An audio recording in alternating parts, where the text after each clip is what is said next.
Let's get rolling on a Tuesday. Glasses in session. We go to the Glasser guest line. We check in with Kasey Hudson. Give her a follow on X at the Sports Case. Host on the Hockey Hub on Nesson. Kasey, always great to see you. And whenever I talk to you, that means we are in hockey season. So it's great to have it back. And definitely the big storyline coming into this year is, can the Florida Panthers three-peat? So talk to me about Florida, and what do you think their biggest obstacle, Kasey, is going to be this season if they want to get that third straight Stanley Cup? PJ, thank you for having me. I always get excited to chat with you and Sean. I missed you guys during playoffs, but of course I was running around trying to get acclimated in Boston like a psychopath.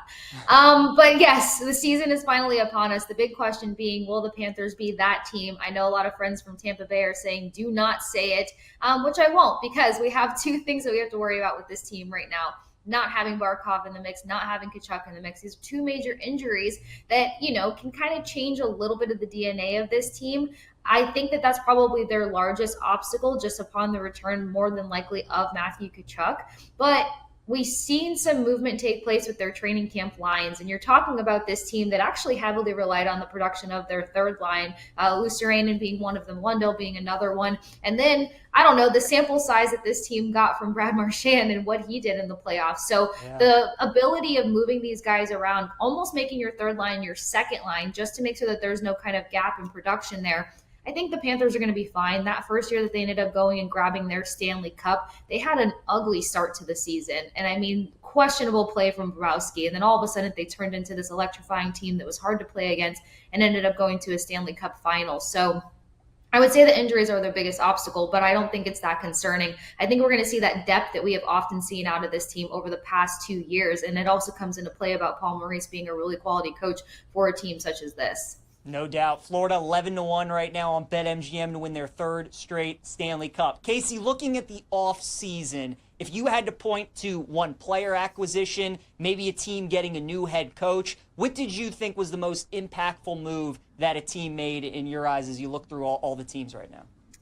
Yeah, there's a couple of them in my book. I think one of the first ones I have to go to is the Utah Mammoths, because JJ Peterka was a hot name in terms of like being able to be an addition to a roster, be able to level up on a roster. And he's going to a bit of a younger team that kind of made a push and made a lot of noise considering what they were expected to do last year. And then the talent that he's going to be surrounded with also, like Dylan Guenther. I mean, the guy was so hot last year and a very consistent pillar for that Utah Mammoths team. So I like him as an addition to be able to kind of help edge this team up a little bit more, and also their ability to kind of be more competitive. They're going to ramp up their scoring chances and opportunities also, as long as health stays on their side.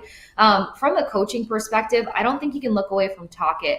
We know that the Flyers were one of the toughest teams to play against in terms of them consistently generating on-man rushes. They were so good at doing that. Now they've got an extra layer of scoring from Zegras, but that's if he can live up to the plate, but he mentioned seasonal depression. He mentioned a number of factors that just weren't working for him on the West Coast. A happy player in a system that works for them, that's something to keep an eye out for. So like, this is a team that's trying to reestablish their physical DNA, which they can do under Tocchet, and then their power play, which they can also do, because you're looking at a Mitchkov that really didn't get along with his head coach last year, wasn't seeing eye to eye, and pulling the best potential out of a player like that, yeah, it's going to make a team kind of difficult to play against. So I'd say talking in terms of head coach and kind of how quickly certain things can turn around for a Flyers team that was always in a conversation last year. But then more importantly, I wanted JJ Peterka in Boston. I know that wasn't going to happen, but I think that he is looking for a different path, system, and just a way to play free hockey, and he can do that with Utah. All right, very good. Yeah, Utah Mammoth now. No more hockey club out there in Salt Lake City. Yeah, Kasey, honestly, I'm glad you said something. I'm like, that's right. They are the Mammoth this season. So getting our brush up on the NHL season. Before you hopped on, you're like, PJ, I think I might do it again. I like this Dallas Stars team. You go to war with them every season. I feel like the Carolina Hurricanes are the team that I always like every season. They're like the Bills and the Ravens, Kasey, of the NHL, right? We look at these rosters every year and we convince ourselves that it'll be different. Of those two teams, though, would you buy in again this year with either Dallas or Carolina?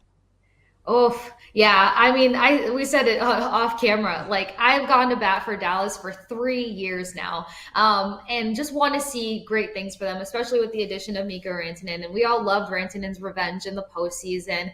I feel like I'm going to be that crazy person to go with it again for a few reasons here, because you get a full season of Mikko now with no contract drama on his back, no conversation of last season. He's one of those gear forward guys, and we know that he could put up the numbers or dish it out to serve it, puck opportunities, scoring opportunities for his line mates. So I feel like they're going to be a really fun team to watch. And my biggest thing, which I said to you 100 times here on Send It In, was like, I didn't trust Ottinger for the longest time. He made such a leap of growth last season. And if he can just be that guy again, and even like a smidge more, I mean, my goodness, I really feel like Dallas can finally get something situated. So I'm rooting for them always, because I feel like they have a lot of players that are just ready to cash in. Again, they didn't have Tyler Seguin for majority of the season last year. Hopefully, everything's going to pan out for him. I know Jamie Benn had his scare and isn't going to be a part of anything, but they have a lot of talent. They have young guys that need to prove themselves. They have Matt Duchene, who they need to get a lot more out of. So just considering the talent pool with Dallas, and then Ottinger stemming off of what he did last year, I really want to root for Dallas one more time. Carolina's been hard because they get there and then something falls apart. For the most part, it's kind of been too many things getting past their goaltending. We knew that goaltending was going to be something they were maybe going to look further into, but then, of course, they commit to both of their goaltenders.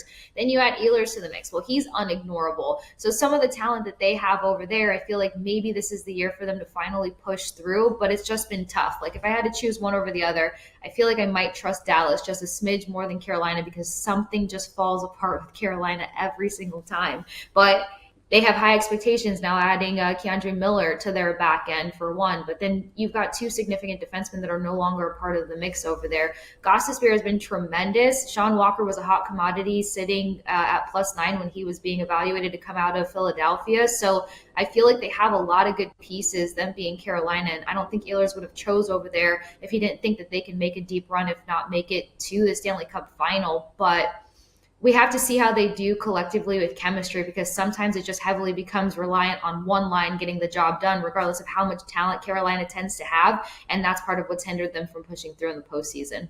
Makes sense. We're talking with Kasey Hudson here on Send It In, host on the Hockey Hub on NESN. Give her a follow on X at The Sports Case. Kasey, about 30 seconds on each of these answers. Kind of want to go rapid fire with you, get your thoughts on some teams that you like, don't like this upcoming NHL season. Who do you think is going to be the surprise team this year in the NHL? Maybe not the biggest surprise, but the Islanders. Keep a look on them to kind of make things a bit edgy in the East yet again. I mean, they still made things pretty competitive regardless of how fractured their roster was, but Ilya Sorokin has been tremendous for this team goaltending-wise. You've seen everything out of Matthew Schaefer on social media, kind of living up to the hype there, and then, Jonathan Drouin now playing wing on their top line. Barzal, when he's healthy, going to be centering that second line. They've got a lot of talent that they can spread out through four lines, and I feel like, again, not being a great team last year, still staying in some conversations, they made some of the best offseason moves in my personal opinion. So that's one of them. Canadians, I like Bolduc going over to them, and I feel like they've got a good product just to build off of from last season. Utah Mammoths, I already mentioned them, but then the Minnesota Wild. I mean, Matt Boldy is one of the best wingers out there, and he's only going to get better. Kaprizov now has to live up to the expectation of his payday, and you've got Tarasenko on your second line, playing over at right wing, I believe. So I feel like they've got so much talent as well, to where they can stir things up in the West. How about on the other side? Biggest disappointment you think we could see this year in the NHL? Ooh, might be a bit of a hot take, but for some reason, something doesn't feel as sexy for me when it comes to the Capitals. I just don't know if they're going to be able to repeat what they did last year or go as far. Don't have too much reasoning behind that, crazy enough. They probably have one of the most chemistry, or guys that are coming back together after a following year competing in the playoffs. But for some reason, something's not clicking there for me. But on the other flip of the coin, you got the Winnipeg Jets. I mean, you just got Taves and found out he's on IR today. This team tends to get a bit banged up, which kind of hinders them from being able to do too much. And some teams that did strengthen out west, I feel like that can become kind of harder for the Winnipeg Jets team. So I'd say the Jets more so based on resources and valuable expectation. But then maybe Washington, I think, could end up being not as great as last year. Kasey, 20 seconds. Who do you like to win the East? Who do you like to win the West? What's your Stanley Cup matchup this year? Oh, PJ, this is always my worst nightmare. You know this. I looked at it too, and I still really couldn't like lock in on anything. East. I'd say Panthers or Carolina coming out of the East. Okay. I'm going to stick with that, even though everyone knows I would really love for Tampa Bay to be able to pocket through. And then as for the West, I'm going to go Dallas or Minnesota. Dallas or Minnesota. Okay. Let's Yeah. see. I mean, that's the beauty of hockey, right? I mean, so many different teams can win So it. much can change. So much can change. It all gets started tonight, opening night. They drop the puck for the NHL. Kasey Hudson, give her a follow on X at the Sports Case. Host on the Hockey Hub on Nesson. Kasey, have a great season. We'll catch up with you soon. Always great seeing you. Thank you guys. Have a fantastic week.